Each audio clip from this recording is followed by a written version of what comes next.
Media বন্ধুদের নমস্কার এবং স্বাগত জানাই। আমাদের পার্টি আইপিএফটির পক্ষ থেকে আজকে একটা জরুরি ভিত্তিতে আপনার সঙ্গে এখানে আমরা একটা মিটিং বসলাম, প্রেস কনফারেন্সই বলতে পারেন। আমার সঙ্গে আছেন আমাদের পার্টির ভাইস প্রেসিডেন্ট বজরুলবাবু দেববর্মা, আছে এমএলএ সিন্ধু চন্দ্র জমাতিয়া, আছে আপনার এমএলএ প্রশান্ত দেববর্মা, আর আছে বুদ্ধ দেববর্মা। তারপর এদিকে আছে এমএলএ প্রেম কুমার রিয়াং, এমএলএ ধীরেন্দ্র দেববর্মা, কৃষ্ণকান্ত জমাতিয়া আমাদের ভাইস প্রেসিডেন্ট, আর সুজন দেববর্মা এবং অন্যান্য। আজকে আমরা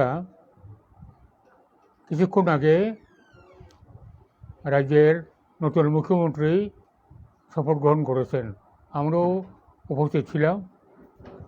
তো মন্ত্রিসভা, পূর্ণাঙ্গ মন্ত্রিসভা গঠন সাপেক্ষে অন্যান্য মন্ত্রীদের কোনো আজকে শপথ হয় নাই।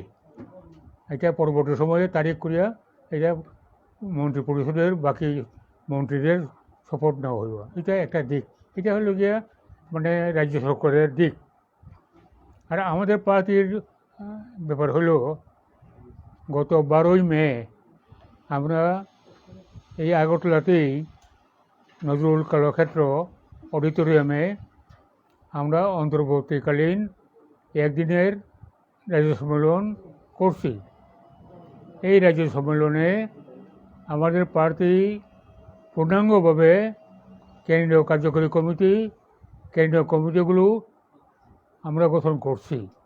কেননা গত 2 তারিখ এবং 3 তারিখ এপ্রিল আগরতলাতে এই দশরথ সিটি মেমোরিয়াল অডিটোরিয়ামে যে রাজ্য সম্মেলন হয়েছিল, সেটা ছিল পঞ্চম রাজ্য সম্মেলন। এই পঞ্চম রাজ্য সম্মেলনে কতগুলো কাজ আমরা শেষ করতে পারিনি। সেই জন্যই অন্তর্বর্তীকালীন একদিনের রাজ্য সম্মেলন গত 12 তারিখে অনুষ্ঠান করে আমরা এই কাজগুলো পূর্ণাঙ্গভাবে শেষ করেছি। এর মধ্যে আমাদের পার্টির 2-1 সদস্য বা নেতৃত্ব, তারা পার্টিকে বিলুপ্ত করে, আইপিএফটিকে বিলুপ্ত করে কোনো একটা নতুন আঞ্চলিক রাজনৈতিক দলের সাথে মিশে যাবে, মার্চার করবে, এই একটা চলছিল, মানে রিউমার চলছিল। এটা আমরা স্পষ্ট করে দিলাম যে আইপিএফটি এখন যে আছে এই অবস্থায় থাকবে, কোনো আঞ্চলিক বা জাতীয় রাজনৈতিক দলের সাথে আমরা কোনোভাবেই মিশে যাব না। অর্থাৎ আইপিএফটি তার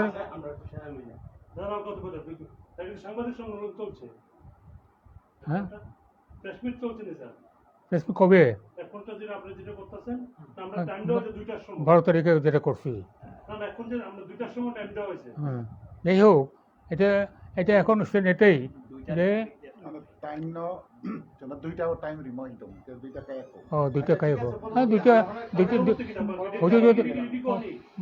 প্রেস বন্ধুরা যারা আইতেছে তারা আমরা বিল করে দেবো।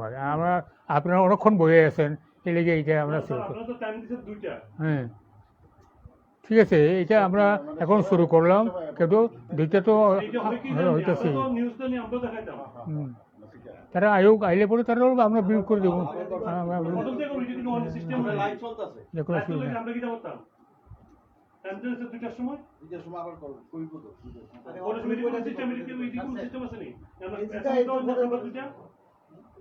না না, 2টা মিটিং তো আমরা ঠিক করছি ঠিকই, এখন আপনারা আয়া পড়ছেন, এই লিগে আলাপটা আরম্ভ করে দিয়েছি।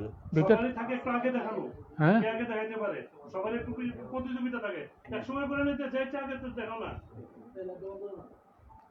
আমি হিনব মানে যত একলগে চাও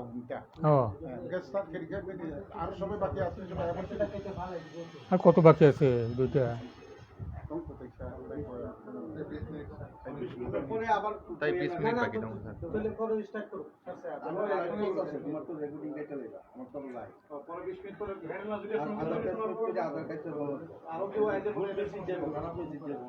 মিডিয়া বন্ধুদের সবারই কাছে যারা এখনো আয়ে পৌঁছে নাই তারা আমরা টোটালি বিলিভ করে দিব, এটাই এখন আরম্ভ করতেছে আস্তে আস্তে। তো আইব আরও 15 মিনিট তো কিছু না, আয়ে পড়বো। যাই হোক, যেটা বলতে চাইছিলাম যে আমাদের পার্টির 2-1 সদস্য তারা চক্রান্ত করিয়া আমাদের পার্টিকে অন্য পার্টিতে সামিল করে দিবার লাগিয়া একটা চক্রান্ত চলছিল। এই চক্রান্তকে ব্যর্থ করে আমরা যারা যারা চক্রান্ত করি তাদেরকে পার্টি থেকে দলের যে সিনিয়র আছে তাদেরকে আমরা শাস্তি প্রদান করতে চলছি। এটা তো সেই জন্যই অর্থাৎ আগামীকাল 16ই মে রবীন্দ্র ভবনে পার্টিকুলারলি আমার বর্তমান মন্ত্রী বা মন্ত্রী তো এখন নাই, সবাই আমরা এক্স মিনিস্টার মেম্বারকে বর্তমানে হঠাৎ করে একটা কনফারেন্স ডাকছে এককভাবে, তার সঙ্গে কোনো আমাদের কোনো এমএলএ কেউ নাই। কি কি কি কি উদ্দেশ্য আইপিএফটিকে বিলুপ্ত করিয়া অন্য পার্টিতে সামিল করার জন্য এই সম্মেলন।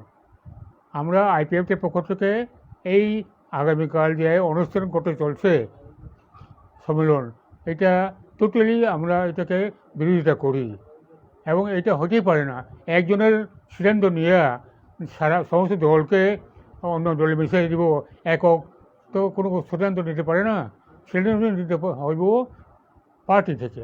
পার্টি 16-12 তারিখে আমরা অলরেডি সিদ্ধান্ত নিয়েছি যে পার্টি থাকবে, আগামী দিনেও চলবে এবং বিজেপির সাথে আইপিএফটির যে কোয়ালিশন সরকার এটাও চলতে থাকবে। কাজে এটাকে ওই স্ট্যান্ডে আমরা পরিষ্কার আছি।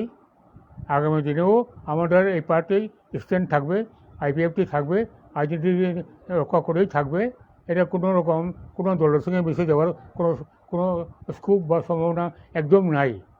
কাজেই আগামীকাল যেটা মেবার কুমার দমাতিয়া যে সম্মেলন ডাকছে এটা টোটালি অবৈধ, অগণতান্ত্রিক এবং দলের সিদ্ধান্তের পরিপন্থী, এটা পরিষ্কার।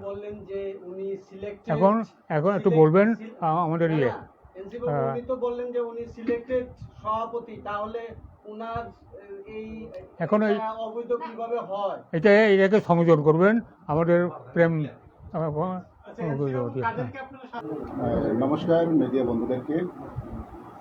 আমাদের আজকের প্রেস মিটিং মেন উদ্দেশ্য হচ্ছে আগামীকালকে 16 তারিখ আমাদের রবীন্দ্র শতবার্ষিকী ভবনে আমাদের প্রাক্তন মিনিস্টার, প্রাক্তন আমাদের আইপিএফটি দলের সভাপতি মেবার কুমার দমাতিয়াজি উনি একটা একদিনের কনভেনশন উনি দেখেছেন। সেটা আমরা পার্টি আইপিএফটির পক্ষ থেকে আমরা বিরোধিতা করি, এটা অবৈধ, এটা মেনে নেওয়া যায়। কাজেই আজকে আমরা মিডিয়ার মাধ্যমে সমস্ত ত্রিপুরাবাসীকে আমরা এটাই জানাচ্ছি যে আমরা আগামীকালকে যে একদিনের যে কনভেনশন মেবার কুমার দমাতিয়ার নেতৃত্বে হতে চলেছে তাকে আমরা বিরোধিতা করছি। স্যার, এটা যে আপনার কাদের শাস্তি প্রদান করবেন সেটার কোনো কি লিস্ট তৈরি হয়েছে? হ্যাঁ, আমাদের যারা যারা পার্টির গঠনতন্ত্র মোতাবেক যারা পার্টির বিরুদ্ধে কাজ করছে বা পার্টিকে অন্য পার্টিকে নিয়ে মিশে যাতে চলেছে তাদেরকে আমরা চিহ্নিত করে তাদেরকে আমরা শাস্তি অবশ্যই গঠনতন্ত্র আইনে যেটা আছে সেই মোতাবেক তাদেরকে পানিশমেন্ট দেওয়া। সেই জায়গায় দাঁড়িয়ে এনসি বাবু নিজেও কিছুদিন আগে দিল্লি মার্চে চিত্রামথার সাথে যোগদান করেছিল, সেই বিষয়ে আপনি কি বলতে চাইছেন? ওনার সাথে চিত্রামথার মৌ স্বাক্ষরও হয়েছিল মিডিয়ার সামনে, সেটা নিয়ে আপনি কি বলবেন? হ্যাঁ, সেই বিষয়টা তো আগেও মিডিয়ার প্রেস মিট করে সাথে ক্লিয়ার করা হয়েছে। আজকে দ্বিতীয়বার আজকে ক্লিয়ার করার কোনো প্রয়োজন আমি মনে করি না। হ্যাঁ, আমরা হয়তো দিল্লি মুভমেন্টে আমাদের জয়েন্টলি দিল্লি মুভমেন্ট করার জন্য আমরা হয়তো মৌ স্বাক্ষর করেছি। এনসিবাবু, প্রকাশ্যে আপনাদের দলের এই যে একটা ক্ষোভ বা একটা যে মানে দ্বন্দ্ব দেখা যাচ্ছে, এটা কি আপনাদের দলের জন্য একটা ক্ষতি হবে না? একসঙ্গে দুটো ভাগে বিভক্ত হয়ে গেছে, একটা মেবার গোষ্ঠী, একটা এনসি গোষ্ঠী। সেখানে গোষ্ঠী কোনো প্রশ্নই আসে না। আগামী কয়েকদিনের মধ্যে সেই গোষ্ঠীগুলো আবার থাকবে না। যাদেরকে আমরা আমাদের পার্টি আইডিএফটিকে অন্য দলে মিশিয়ে যেতে যাতে প্রয়াস চালাচ্ছে, ওনাদেরকে আমরা ব্যর্থ করেছি এবং ব্যর্থ হলে ওরা আজকে হয়তো আরও 1-2 দিন ওরা এইভাবে কাজ করতে থাকবে, আর পরবর্তী সময় ওরা তার কোনো কাজ করার সুযোগ থাকবে না। আচ্ছা, আপনারা কাদেরকে চিহ্নিত করেছেন? আচ্ছা, আমাদের যেটা আপনারা পেয়ে যাবেন, হ্যাঁ, যারাকে আমরা চিহ্নিত করেছি তাদেরকে যখন আমরা গঠনতন্ত্র মোতাবেক আমরা কাজ করবো তখন আপনাদের মাধ্যমেই সব কিছু প্রকাশ করা হবে। আজকে আমরা বলার কোনো প্রয়োজন মনে করি না। আপনাদের সেই সময় আবার আপনাদেরকে নিয়ে প্রেস মিট করা হবে।